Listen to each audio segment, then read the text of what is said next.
ঘৰ চাপৰিটো খুজুত ইমান কলমু আছে তাই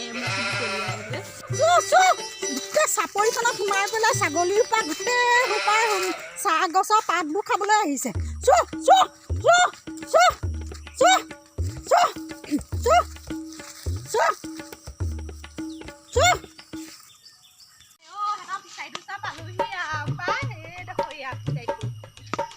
ঢেৰ মানুহ আছে দেখোন সিহঁতৰ ফিচাৰীটোৰ ওচৰত।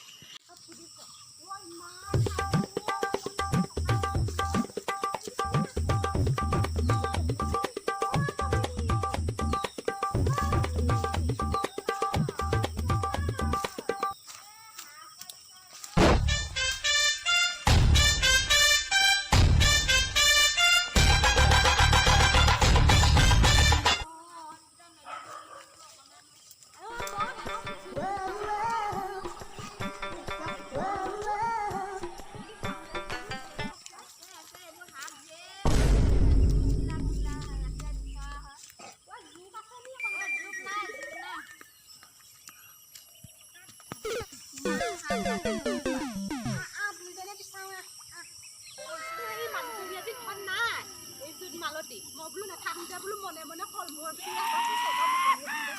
লগ পালো ভালেই কৰিলো।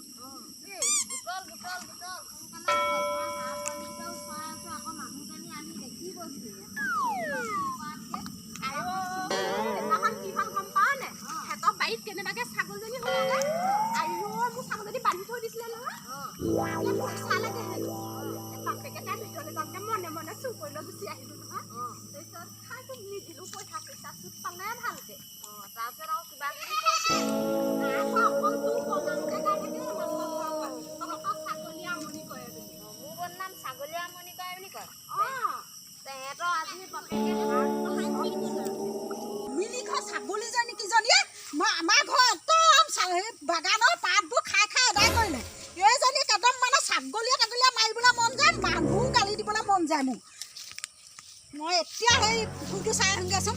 কলমৰ পাত কেইখনমান ওলাই থাকে নহয়, সিহঁতি আকৌ ছিঙি পেলাই লৈ যাবও পাৰে। চাই আহোঁগৈ মই। ইকেইজনী আকৌ কোন গৈ পুখুৰীটোত আকৌ কোন আছে? ইজনী সদায় দীঘলীয়া আৰু হেৰি কমিলি সিহঁতি কেইজনী কি কৰিছে? মই চাই আহোঁগৈ ৰ। এই দুইজনী গোট খাই লৈ পেলাই মোৰ বদনাম গাইছে পুখুৰীটোত। এজনীয়ে কি কৰিছে হাঁহ পোৱালি হেৰি কৰিছে, এজনীয়ে কলমৌ পাত হেৰি কৰিবলৈ আহিছে, ছিঙি পেলাই আহিছে।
নেমেলো কাণতে ধৰিছো।